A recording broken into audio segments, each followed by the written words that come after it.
Hello students, आज हम लोग बात करने वाले हैं अग्निपथ योजना के लिए जो आपका एग्जाम होने वाला है 24 जुलाई ऑनवर्ड्स। यहाँ पे डेट है, तो हम लोग सब बात करनी है, बहुत फास्ट करनी है एक्चुअली, क्योंकि आप सबको पता है 24 तारीख से फॉर्म्स फिलअप होना शुरू हुआ है तो एक्स ग्रुप के लिए। तो सब लोगों ने फॉर्म्स आप लोग अप्लाई कर लेना, वो डिटेल उसकी बात मैं यहाँ पे नहीं कर रहा हूँ।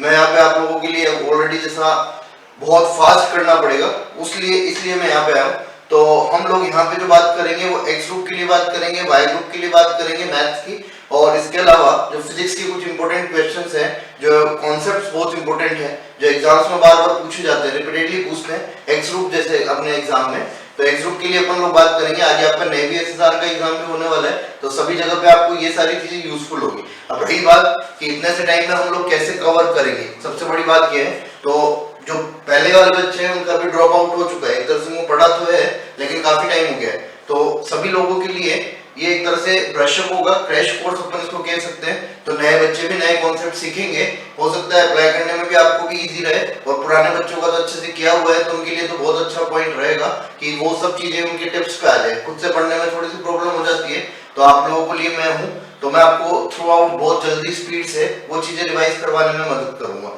तो अपन स्टार्ट करते हैं। सबसे पहले अपन बात कर रहे हैं, देखो क्वाड्रेटिक इक्वेशन, एक्स ग्रुप की बात हम लोग कर रहे हैं। फर्स्ट जो बेसिक चैप्टर है आपका क्वाड्रेटिक इक्वेशन, ये सब में काम आता है, तो अपन स्टार्टिंग यहीं से करते हैं। ऑफलाइन क्लासेस में मैं हमेशा यहीं से क्लास स्टार्ट करता हूँ। तो देखो आप यहाँ पे द्विघात समीकरण, हम जो है यहाँ पे बात ये है कि बात दोनों लैंग्वेज की करने वाले हैं, दोनों लैंग्वेज में हम लोग बात करेंगे, लेकिन लिखूंगा मैं एक ही लैंग्वेज में ताकि थोड़ा सा फास्ट कर पाए। देखो एक इक्वेशन होती है जनरल, ये सब लोगों का पढ़ा हुआ होता है बहुत छोटी क्लासेस में, ये इसकी जनरल फॉर्म होती है।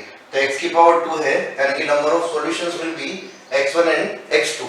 तो दो सॉल्यूशंस होने वाले हैं, इनका नाम होता है अल्फा एंड बीटा, इनको रूट्स भी बोलते हैं, इनको सॉल्यूशंस भी बोलते हैं, और इन्हीं को जीरोस भी बोला जाता है। यानी कि आप क्या कह सकते हो, मूल, हल, शून्य। इसका मतलब ये जो भी x की वैल्यूज होंगी, ये वैल्यूज इस इक्वेशन या समीकरण को जो है संतुष्ट करेगी या सेटिस्फाई करेगी। अब देखें आप यहाँ से हमें दो बातें करनी थी, बहुत छोटी छोटी बातें जो आपको अच्छे से आती होगी। Sum of roots alpha plus beta, ये होता है बेटा माइनस बी अपॉन ए, और product of roots alpha into beta वो होता है सी अपॉन ए। यानी कि सम ऑफ रूट्स और प्रोडक्ट ऑफ रूट्स, जिसकी बात अपन बार बार करते रहेंगे। विद एग्जांपल आप समझ सकते हो। विद एग्जांपल अगर बात करें, कोई इक्वेशन है 3x square plus 5x plus 7 बराबर 0। इसके आपको रूट्स गिवन है कि रूट्स हैं अल्फा और बीटा, और you have to find sum of roots और प्रोडक्ट ऑफ रूट्स। तो आप लिख दोगे minus B upon A, B is 5 and A is 3, और alpha into beta C upon A, यानी कि 7/3। तो हम यहाँ से सम ऑफ रूट्स और प्रोडक्ट ऑफ रूट्स फाइंड कर सकते हैं। आप स्क्रीनशॉट साथ में लेते जाइएगा ताकि आप बाद में रिवाइज करें तो आपको बहुत इजी रहेगा। तो देखें यहाँ पे ये बेसिक बात थी अपनी, तो यहाँ से देखोगे बाकी आप ऐसी एक बेसिक बात और होती है कि अगर आपसे कहा जाए कि हम आपको कहें कि आप क्वेश्चन में ऐसा पूछा नहीं जाता है कि ये स्टैंडर्ड अपना एग्जाम कॉम्पिटिटिव लेवल की बात कर रहे हैं। अगर मैं आपसे कहता हूँ कि दो इक्वेशंस हैं, उनके रूट्स अल्फा तो 5 है और बीटा -8 है, आपको इक्वेशन फॉर्म करनी है, तो आपको इस फॉर्मेट में लिखना होता है, alpha plus beta into x plus alpha into beta is equal to 0। तो आप क्या कर सकते हो, एक्स स्क्वायर माइनस, इन दोनों का सम किया तो -3 इंटू एक्स, और प्रोडक्ट किया तो -8 इंटू 5 इज -40 इक्वल टू 0। तो इक्वेशन आप फॉर्म कर दोगे, x square plus 3x -40 equal to 0। कर सकते हैं क्या? बहुत इजी बात है, इसलिए मैं बहुत फास्ट चल रहा हूँ। सम ऑफ रूट्स और प्रोडक्ट ऑफ रूट्स आपको करना होगा, और कुछ इसमें नया नहीं है।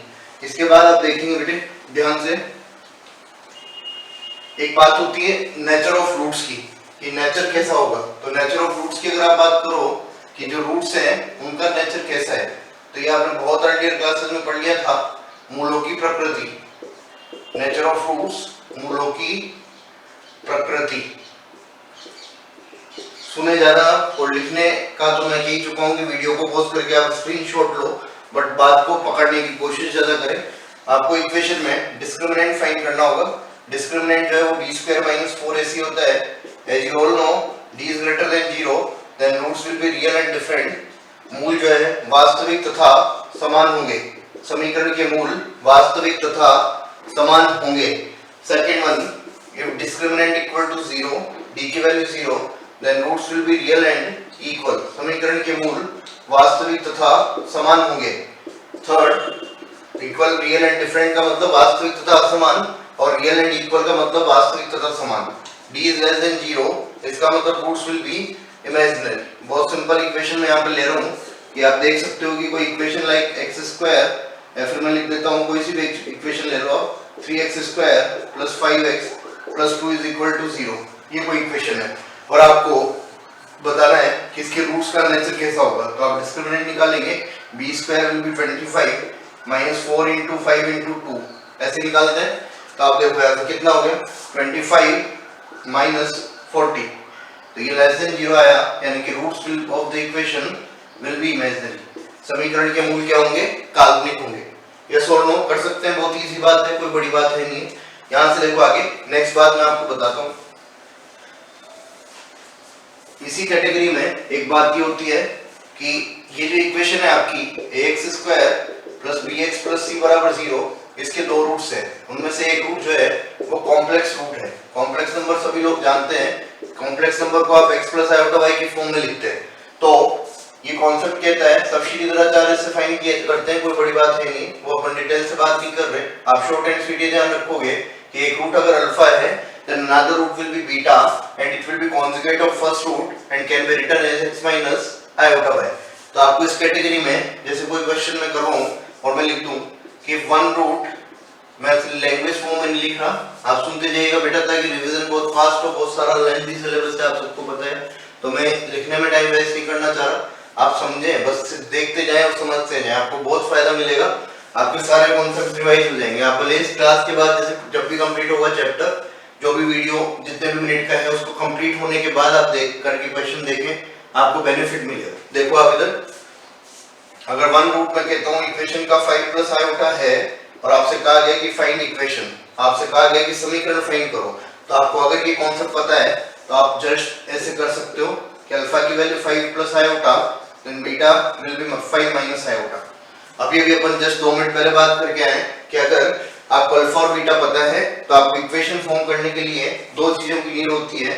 एक तो चीज होता है alpha plus beta, iota minus iota को ऐड किया तो कट जाना है, अल्फा प्लस बीटा किया तो कितना हो गया 10 into x।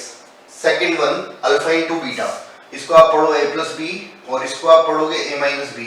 अपन सबको पता है आयोटा की वैल्यू रूट ओवर -1 होती है और आयोटा स्क्वायर विल बी -1।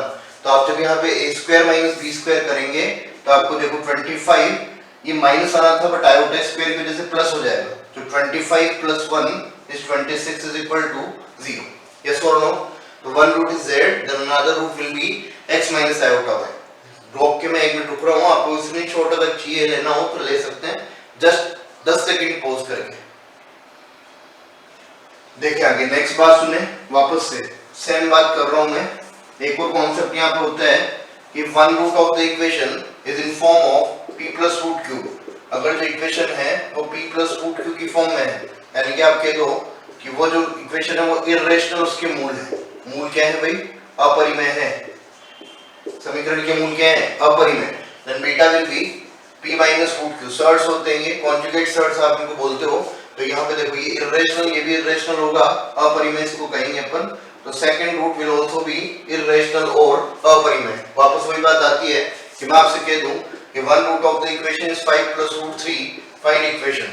आपसे कहा गया कि समीकरण का एक मूल 5 प्लस रूट 3 है, तो आपको जो है समीकरण ज्ञात करनी है।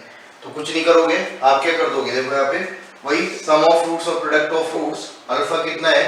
5 plus root 3, then beta will be 5 minus root 3, then sum of roots will be 10 and product of roots will be a square minus b square, यानी कि 25 minus 3 is nothing but 22.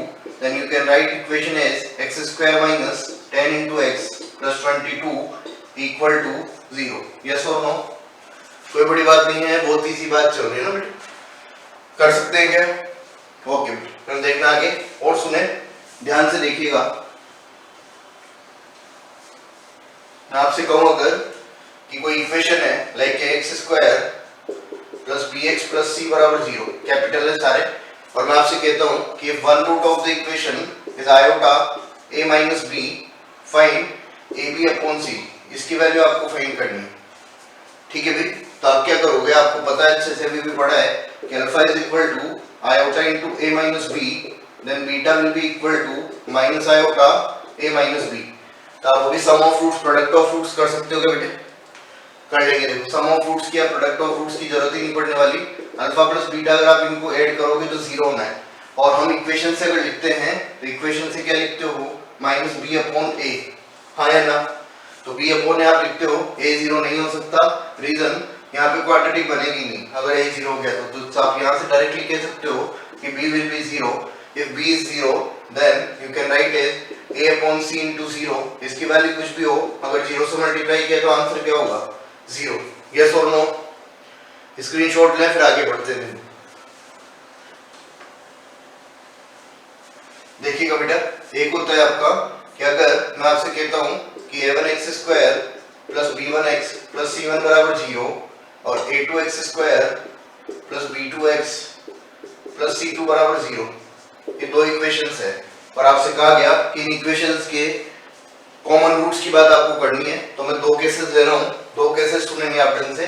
एक केस तो है कि if both roots of the equation are in common, ये दोनों roots जो हैं वो कॉमन है यानी कि सेम है, तो क्या कंडीशन होगी, दो क्वाड्रेटिक इक्वेशंस हैं और दोनों के रूट्स क्या हैं, कॉमन रूट्स हैं, तो आपको क्या कंडीशन ध्यान रखनी है, इनका रेशियो सेम होगा बच्चे।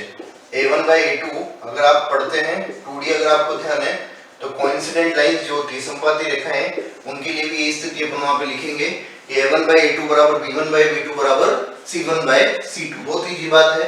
ऐसे कोई सी भी इक्वेशन आप समझ सकते हैं कि मैंने कोई इक्वेशन लिखी 2k-3 into x square plus k-1, या फिर आप न्यूमेरिकल वैल्यू ले लो 3x + 6 = 0, और इधर लिख देता हूं मैं 4x square plus 6x plus 12 = 0। ये कोई इक्वेशंस है, उनके दोनों रूट्स कॉमन है, तो आपको अभी ये कंडीशन लगा देनी है a1/a2 यानी कि 2k-3/4 = b1/b2 = c1/c2। यस और नो? 6/12 is 1/2, 3/6 is again 1/2। इस 4 को इधर मूव करवा दो यानी कि 2k-3 = 5, और आप कह सकते हो कि k ये इधर गया, देखना भी 2k-3 4 इधर गया, सॉरी ये मैंने कर चुका हूं मैं already. 2k-3 = 2 and 2k = 5, 2k = 5, तो k की वैल्यू कितनी हो गई, 5/2। स्क्रीनशॉट लेते जाएं आप, साथ साथ मैं रुक रहा हूं बेटा, हर बार रुक जाऊंगा, आप सुनते जाएं। सेकंड वन, अगर यही बात यहां पे होती कि both roots of the equation are in common, इसके बाद ये बात ये है कि one root of the equation is in common, b1x + c1 = 0। Second one, a2x square plus b2x plus c2 = 0। Yes और नो? ठीक है बेटा, देखो यहां पे तो आपको क्या करना है, क्रॉस मल्टीप्लाई आप कर लो। कैसे करोगे, वन रूट इन कॉमन का मतलब क्या हुआ, एक के मूल रूट्स जो है वो 5 और 7 है, तो दूसरी इक्वेशन जो है उसके रूट 5 और 8 है, हाँ या ना? यानी कि एक रूट सेम है और दोनों रूट्स में एक रूट सेम है और दूसरा रूट जो है वो डिफरेंट है, अलग अलग है। तो आपको क्या कंडीशन करनी है वो देखेंगे। एक्स स्क्वायर का रखा, छोटी क्लासेस में भी करते थे क्रॉस मल्टीप्लाई। कैसे करते हैं, इसको दोनों कोएफिशिएंट्स को छोड़ा, इसको इससे, मतलब क्या हो गया, b1c2 - b2c1। यस और नो? आगे देखें, एक माइनस आप इधर से इधर चलोगे तब आपको लेना होता है। सेकंड एलिमेंट के लिए हमेशा आप माइनस लोगे लाइक डिटरमिनेंट, जैसे सारणिक में आप करते हो। देखें, इन दोनों को छोड़ा, इसको इससे किया, इसको इससे मल्टीप्लाई किया, यानी कि a1c2 - a2c1 = कांस्टेंट्स के लिए आप क्या लोगे 1, कांस्टेंट्स के लिए 1 लिया, इसको इससे, तो क्या मिलेगा, a1b2 - a2b1। यस और नो? हाँ या ना बच्चे? बहुत इजी बात है। क्वेश्चंस में आपको जब इसको अप्लाई करना होगा तो आप एक बार x की वैल्यू निकालने के लिए इसको इधर भेज दें और एक बार x² की वैल्यू निकालने के लिए इसको इधर भेज दें। यस और नो? कर सकते हैं क्या बच्चे? कर सकते हैं ना? देखो आगे नेक्स्ट, स्क्रीनशॉट लेते जाइएगा, ले लें आप तुरंत। देखिए बच्चे आगे क्वेश्चंस में सर कैसे अप्लाई करेंगे तो उसके लिए आप देख लीजिए। मैं आपको एक इक्वेशन बताता हूँ, x² - ax + b = 0, अगर ऐसा लिखा है, और एक इक्वेशन है ax² + bx - a = 0। ठीक है भाई, और मैं आपसे कहता हूं कि इफ इक्वेशन है one root is in common, एक रूट जो है वो कॉमन है, समीकरणों का एक मूल वेनिस्ट है, तो आपको ऑप्शन एबीसीडी में से कुछ बताना है। तो मैं डायरेक्ट सवाल ही कर रहा हूँ, बीच ऑप्शन नहीं बता रहा। लाइक एक्स स्क्वायर अपॉन, देखें इसको इससे मल्टीप्लाई तो ए स्क्वायर, इसको इससे मल्टीप्लाई तो minus B square. Second element का आपको एक्स लेना है वो 9 माइनस के साथ, इन दोनों को छोड़ा, इसको इससे मल्टीप्लाई माइनस ए, इसको इससे मल्टीप्लाई माइनस बी, तो आप लिख सकते हो minus of A plus B. Last constants के लिए 1, इन दोनों को छोड़ा, इसको इससे b, इसको इससे प्लस a, यानी कि आपको क्या मिल रहा है बच्चे b प्लस a। ध्यान से देखिए माइनस माइनस कैंसिल आउट हो जाएगा, ये x की वैल्यू आप अगर निकालते हैं तो a plus B upon a plus B, इसकी वैल्यू कितनी हो गई 1, इसको यहाँ भेज दो। और अगर एक्स स्क्वायर को आप इसकी इक्वेट करते हो, you will get x square is equal to a square minus b square upon a plus B. देखो x की वैल्यू 1 आप निकाल चुके हो, 1 स्क्वायर इज 1, और यहाँ पे जब सोल्व करोगे तो a माइनस बी आएगा, यानी कि a माइनस बी की वैल्यू कितनी हो गई, 1 हो गई। यस और नो? इस तरह से अगर बहुत रूट्स कॉमन है तो आप ये बात कर सकते हो। ठीक है क्या बच्चे? हाँ, स्क्रीनशॉट लें आप और ओपन करते जाएंगे, आप देखते जाओ जल्दी से जल्दी।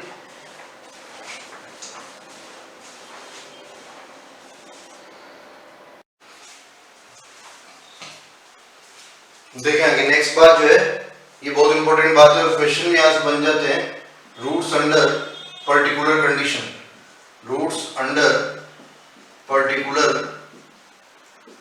कंडीशन, विशिष्ट स्थितियों में मूल। हिंदी वाले सुन लेंगे, विशिष्ट स्थितियों में मूल। तो आपको बात ध्यान सुनिए बेटे। फर्स्ट केस में ले रहा हूँ, उसमें इफ b इक्वल टू 0, ये जो लेफ्ट हैंड साइड पे आप कंडीशन लिख रहे हो ये आपको क्वेश्चन में अप्लाई करनी है, और राइट हैंड साइड वाली कंडीशन आपको सवाल में दे रखी होगी। तो इसके लिए आप कह सकते हो कि ये कंडीशन कब होती है, जब roots are equal in magnitude, roots are equal in magnitude but opposite in sign, यानी कि समीकरण के मूल चिन्ह में समान हो पर वो परिमाण में समान हो परंतु चिन्ह में क्या हो, विपरीत। ऐसा सवाल में लिखा हुआ मिलेगा आपको, तो आपको कंडीशन लगा देनी है b बराबर 0। अभी क्वेश्चंस डिस्कस करेंगे तो तुम्हें और समझ में आ जाएगा क्या कह रहा हूं मैं, कि roots of the equation are equal in magnitude but opposite in sign. समीकरण के मूल परिमाण में समान परंतु चिन्ह में विपरीत हो, तो आपको जो है b बराबर क्या कर देना है, 0। इसी की एक और लैंग्वेज होती है कि यदि समीकरण के मूलों का योग 0 हो, इस sum of roots of equation is 0, तो आपको सेम कंडीशन लगा देनी है, b बराबर क्या कर देना है, 0। देखो आगे नेक्स्ट सेकंड बात, if c इक्वल टू 0, अगर c 0 हो जाए तो ये अल्फा इंटू बीटा में आता है c अपॉन a, तो c अपॉन a क्या होगा, अगर c 0 हो गया तो अल्फा इंटू बीटा क्या हो जाएगा, 0। तो आपको यहाँ से रिजल्ट समझना है कि one root will be 0, one root is necessarily 0, एक मूल जो है आवश्यक रूप से 0 होगा। नंबर 3, अगर दोनों एक साथ 0 जाए, b भी 0 जाए और c भी 0 जाए, b और c 0 जाए साइमल्टेनियसली, एक बार b को 0 किया, एक बार c को 0 किया, एक बार दोनों को मैं 0 कर रहा हूँ, तो अगर दोनों 0 होंगे बच्चे तो केवल आपका x स्क्वायर बराबर 0 रहेगा, यानी कि समीकरण के जो दो मूल है, दोनों रूट्स जो है x स्क्वायर अगर लिखा हुआ है तो दो रूट्स होंगे x1 और x2, तो x1 भी 0 होगा और x2 भी 0 होगा। तो आप देखें यहाँ पे बोथ रूट्स विल बी 0। थोड़ा सा इंग्लिश हिंदी वाले लिख नहीं रहा हूँ मैं, तो आप सुनते जाएंगे। Both roots of equation will be 0, दोनों ही मूल क्या होंगे, 0 है ना। नंबर 4 समझेंगे बात आप। If a equal to c, अगर a और c दोनों बराबर हो जाए, if a equal to c, a और c दोनों बराबर हो जाए, तो आप ध्यान से समझना, one root of the equation, समीकरण का एक मूल, ये जो रूट्स हैं वो रूट्स एक दूसरे के रेसिप्रोकल होंगे, roots will be reciprocal. Short में लिख रहा हूं मैं, समीकरण के मूल व्युत्क्रमानुपाती होंगे। ये सब आपको लैंग्वेज में लिखा हुआ मिलेगा बेटा सवाल में, जो राइट हैंड साइड पे आप लिख रहे हो, ये वाली चीज आपको लैंग्वेज में मिलेगी, और ये ऑपरेशन आपको लगाना होगा क्वेश्चन को सोल्व करने के लिए कि a इक्वल टू c में उसमें लगाऊं, तो मुझे पता है कि रूट्स विल बी रेसिप्रोकल होंगे। रेसिप्रोकल का मतलब क्या होता है, एक मूल अगर 3 है तो दूसरा मूल क्या है, 1/3, तो इसको बोलते हैं रेसिप्रोकल होना। और सुनेंगे आप बात। नंबर 5 देखें, नंबर 5 नहीं देख लेंगे एक बार। नंबर 5 की बात अगर मैं करता हूँ तो इधर देखो पहले, नंबर 5 ये भी इंपॉर्टेंट कंडीशन है कि आपकी जो इक्वेशन है उसमें a प्लस बी प्लस सी तीनों वैल्यूज जो है इनका सम करने पे 0 आ जाए। एक्स स्क्वायर के कोफिशिएंट को, एक्स के कोफिशिएंट को और कांस्टेंट को, तीनों को अगर आप जोड़ते हो तो जोड़ने पे अगर आपको क्या मिल जाए 0, सम करने पे अगर आपको 0 मिल रहा हो तो आप यहाँ से कहोगे कि 1 रूट ऑफ द इक्वेशन, समीकरण का एक मूल वो तो 1 होगा और दूसरा मूल जो है वो c अपॉन a होगा। क्या कह रहा हूं मैं कि अगर आपने a plus B plus C बराबर 0 मतलब दोनों तीनों को जोड़ा तो उससे आप अगर ये 0 आ जाता है a प्लस बी प्लस सी तो आप कहोगे कि एक मूल तो 1 होगा और दूसरा मूल c अपॉन a होगा। लास्ट बार हमने देखो यहाँ पे क्या किया था, हमने b को 0 किया, c को 0 किया, b c को एक साथ 0 किया। अब के बाद में तीनों को ही 0 कर रहा हूँ, a भी 0, b भी 0 और c भी 0। तो ये जो कंडीशन है ये कंडीशन हाइपोथेटिकल कंडीशन हो गई, काल्पनिक स्थिति हो गई, क्योंकि अगर ऐसा है कि a भी 0 है, b भी 0 है, c भी 0 है तो इस केस में क्वाड्रेटिक इक्वेशन क्या बनी, देखो मैं लिख के दिखाता हूँ क्या बनी, 0 × x स्क्वायर 0 × x प्लस 0 बराबर 0, ये बनेगा क्या, बनेगा बेटा। अब इसमें देखिए आप एक बार, यहाँ x का मैं तुमसे पूछूं कि बताओ कि x की कितनी वैल्यूज होंगी जो इसको सेटिस्फाई करेगी या संतुष्ट करेगी, तो आपको पता है कि x की कोई सी वैल्यू मैं यहाँ रखूं सभी इसको सेटिस्फाई करेंगे। तो आप यहाँ से कहोगे कि जो इक्वेशन है उसके इनफाइनाइट सॉल्यूशन होंगे, समीकरण के मूल कितने होंगे, अनंत हल होंगे, या फिर आप इसी को ही कह सकते हो कि समीकरण जो है वो एक आइडेंटिटी या सर्व समीका होगी। समीकरण क्या होगी, एक आइडेंटिटी या सर्व समीका। बात समझे नहीं समझे भाई, आइडेंटिटी या सर्व समीका। तो इस समीकरण को आप क्या कह सकते हो कि इसके अनंत हल होंगे और यही समीकरण की क्या होगी, एक आइडेंटिटी होगी, सर्व समीका होगी। या इस बात को कहा जाता है कि इसके 2 से अधिक हल होंगे, मोर देन 2 सॉल्यूशंस, 2 से अधिक हल, more than 2 solutions, more than 2 solutions. तो इनमें से कोई सी भी लैंग्वेज अगर लिखी हुई है तो आपको समझ जाना है कि आपको a को, b को, c को, तीनों को एक साथ 0 करना है। कर सकते हैं नहीं कर सकते बेटे, है ना। एक बार स्क्रीनशॉट ले सकते हो, आप वाले नोट कर सकते हो, स्क्रीनशॉट ले सकते हो, वीडियो को पॉज कर सकते हो, जैसे आपको सही लगता है वो आप करें। देखिए आगे देखो नेक्स्ट, अब इन पे बेस्ड क्वेश्चंस कैसे पूछे जाते हैं वो बात आप समझोगे कि क्वेश्चन जो है सवाल वो कैसे इन पे बनते हैं और कैसे आपसे पूछे जाएंगे, वो बात आप सुनोगे, देखेंगे एक बार ध्यान से।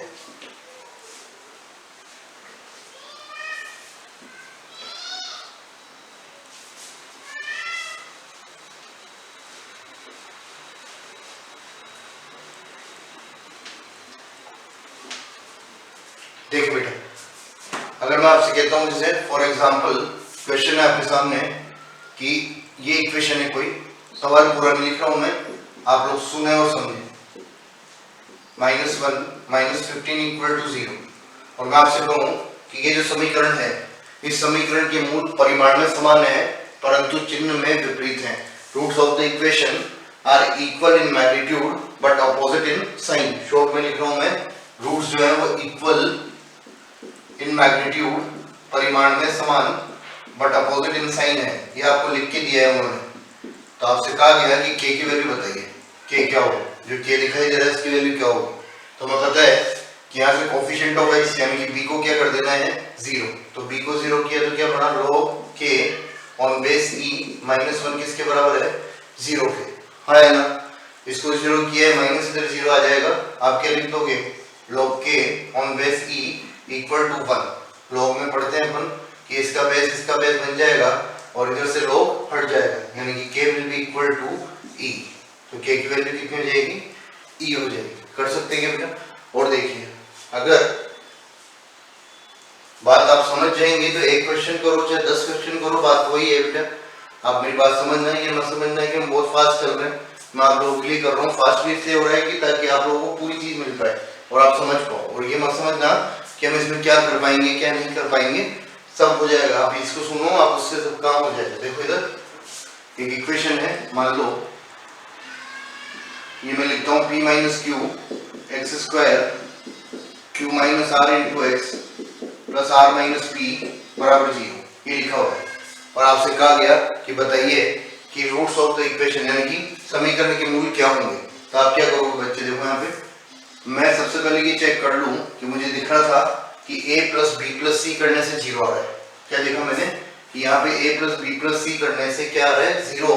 तो आप क्या कहोगे देखो कि a + b + c इन तीनों को ऐड करने से 0 मिल रहा है। तो 0 मिल रहा है तो कैसे, p minus Q, q minus r और r माइनस p अगर मैं करता हूँ तो मुझे 0 मिलेगा। तो एक p से p कट गया, q से q कट गया, r से r कट गया, हाँ है ना। तो आप क्या कहोगे, one root will be 1 and another root will be c upon a। c upon a का मतलब r minus p upon p minus q, हाँ है ना। राइट बात है कि ठीक बात है, ओके। तो आप एक बार स्क्रीनशॉट ले लो, मिटा दो वो, स्क्रीनशॉट ले लो, नोट कर लो।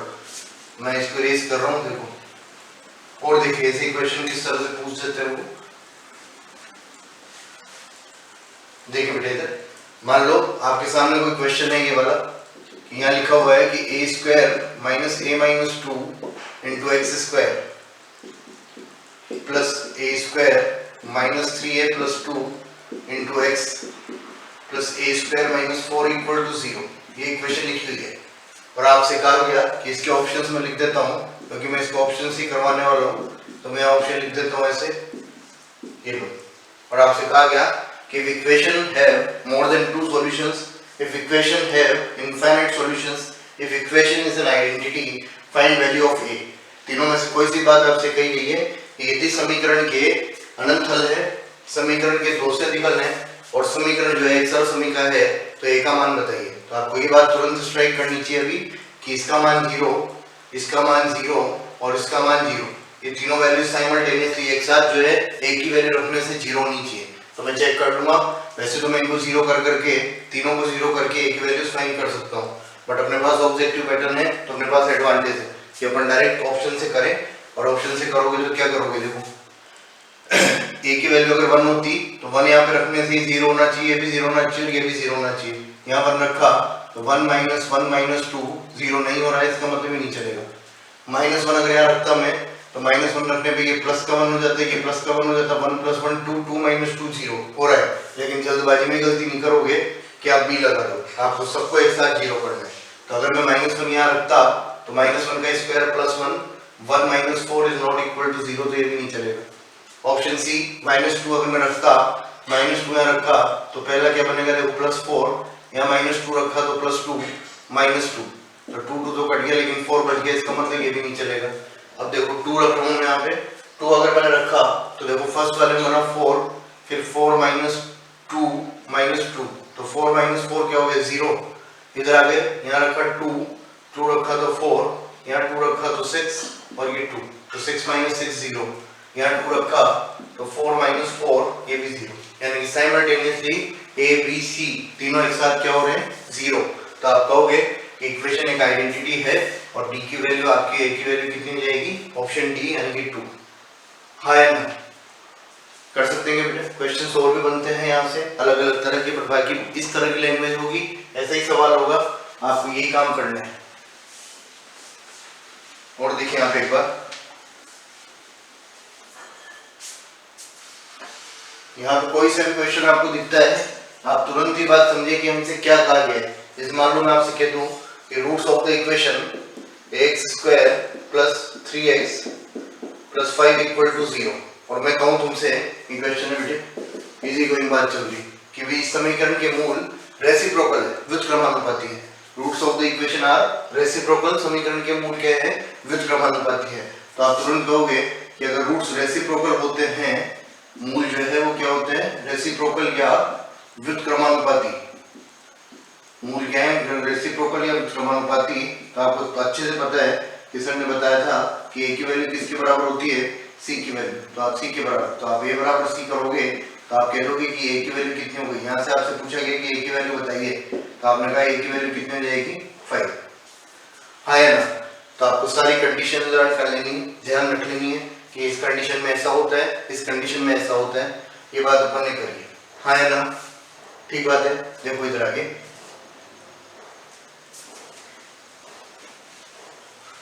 सुनते जाइएगा बात पूरी।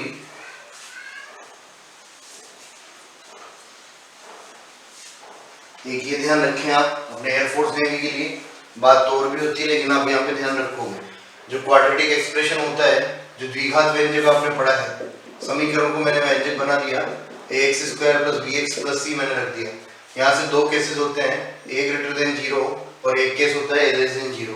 ये जो कर्व होता है पैराबोलिक, ये ऐसा कर्व बनता है।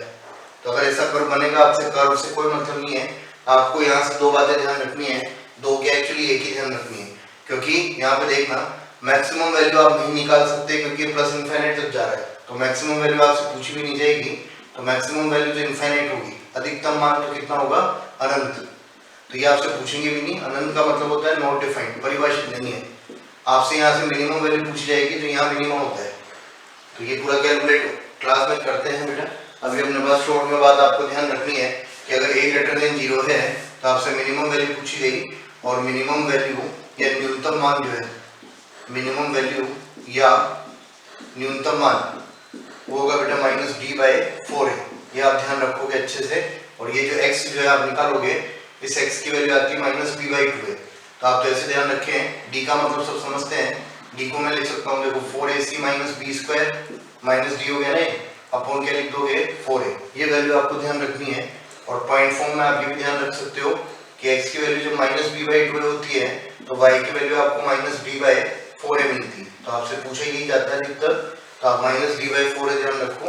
अगर इसके सेकंड केस की भी आप बात करते हो, सेकंड केस है इसका a लेस देन 0 वाला, a लेस देन 0 वाला, तो a लेस देन 0 में ये पैराबोला ऐसे बन जाता है ऊपर, तो अब की बार बात उल्टी हो जाती है और कोई फर्क नहीं पड़ता।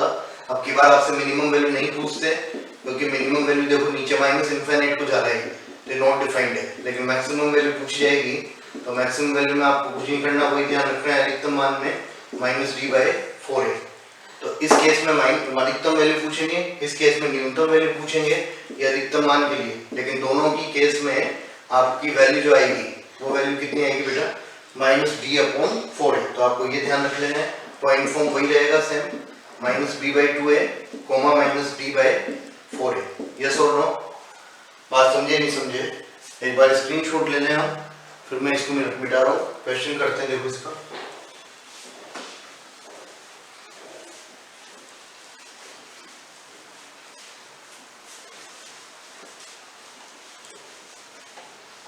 देखिए इधर बेटा, मान लो आपको क्वेश्चन दिया गया है कि y = x² + 3x + 4, और आपसे कहा गया, देखो a ग्रेटर देन 0 है क्या, a पॉजिटिव है, तो आपसे कहा गया फाइंड मिनिमम वैल्यू, इसका न्यूनतम मान बताओ। ये न्यूनतम मान निकालने के और भी बहुत तरीके होते हैं, जब अपन फलन पढ़ते हैं तो वहाँ रेंज निकालने के तरीके में भी एक तरीका होता है, बट अभी आप इसको ध्यान रखोगे, मैंने क्या बताया, 4ac - b² / 4a, सब वैल्यूज यहाँ रख दोगे, 4 × a की वैल्यू 1, c की वैल्यू 4, b² मतलब 3 का square 9, 4 × a is nothing but 1, yes or no, तो ये हो गया देखो 16 - 9/4 is nothing but 7/4, yes or no। तो आपसे ऐसे मैक्सिमम वैल्यू पूछी जाए, अगर यहाँ नेगेटिव होगा तो मिनिमम, नेगेटिव होगा तो क्या पूछेंगे मैक्सिमम, और पॉजिटिव होगा तो क्या पूछेंगे मिनिमम वैल्यू, यस और नो कर सकते हैं, ठीक है बेटा। और देखिए एक बात सुने यहाँ पे ध्यान से, एक सवाल ये इस तरह से होता है डिफरेंस ऑफ रूट्स का, कि मान लो मैं आपसे कहता हूँ कि x² - px + 8 = 0, ये कोई इक्वेशन है, और इस इक्वेशन में अल्फा और बीटा का जो डिफरेंस है, अल्फा - बीटा वो 2 है, तो आपसे पूछा गया बताएं p क्या होगा, तो आप ध्यान रखो कि अल्फा - बीटा, ये आइडेंटिटी आपको पूरी मैथ्स में कई जगह काम आएगी, a - b² = a + b² - 4α beta, ये आप ध्यान रखेंगे। तो आपको अल्फा - बीटा गिवन है, ये आपको सबको आना चाहिए, यहाँ पे -2a भी होता है, यहाँ +2a भी होता है, दोनों साइड माइनस कर दिया तो ये बराबर हो जाएगी, यस और नो। तो आप देखो इधर, यहाँ का माइनस का प्लस का 2ab, इसके -2ab से हटेगा और -2ab इधर बच जाएगा, तो दोनों इक्वेट हो जाएंगे।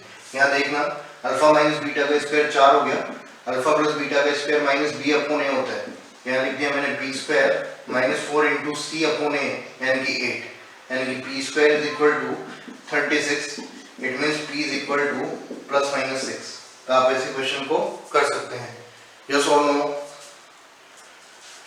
ये ध्यान रखेंगे। अल्फा - बीटा गिवन था, अल्फा + बीटा आपको निकालना आता है, अल्फा बीटा निकालना आपको आता है c/a से, तो आप डायरेक्ट यहाँ लिख देंगे और p की वैल्यू फाइंड कर लेंगे। एक बात ध्यान से जो मैं बताना चाह रहा था वो बात ये थी कि आप ये ध्यान रखें अच्छे से, क्या ध्यान रखोगे कि यहाँ पे अल्फा माइनस बीटा जो होता है बेटा, इसको आपने लिखा है alpha plus beta whole square minus 4 alpha beta. तो जब इसको आप कैलकुलेट करोगे, इसकी जगह रख दोगे माइनस बी अपॉन ए और इसकी जगह रख दोगे सी अपॉन ए, तो ये जो वैल्यू आती है वो plus minus under root D upon A के बराबर आती है। तो एज अ फॉर्मूला भी इसको आपको बुक्स में दिया हुआ रहेगा, और कभी कभार हो सकता है which of the following is correct में भी आपसे पूछा जा सकता है, तो आप ये फॉर्म भी यहाँ पे ध्यान रखेंगे। हाँ या ना?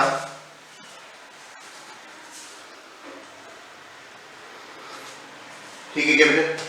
तो आप ये चीजें जो है अच्छे से पढ़ लेना, देख लेना, जहां जहां से क्वेश्चन बनते हैं, चांसेस होते हैं, वो सब मैंने आपको लेने की कोशिश करी है।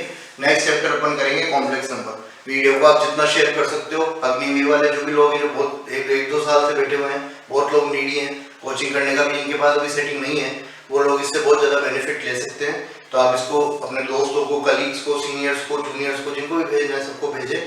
जहां जहां मैं कवर कर सकता था उन्होंने बहुत अच्छे से कवर किया है, ताकि अपन जल्दी से जल्दी पूरा काम अपना कर पाए। ठीक है बेटे? तो ये अब हम नेक्स्ट चैप्टर करेंगे, नेक्स्ट क्लास आएगी आपके पास, तो आप इसको अच्छे से देख लें और क्वेश्चंस कर लें इस पे बेस्ड, जो भी है इजी लेवल क्वेश्चन होंगे अपने, तो अपन वो काम यहाँ से कर सकते हैं। ठीक है? ऑल द बेस्ट, मिलते हैं नेक्स्ट क्लास में। Thank you so much, bye bye.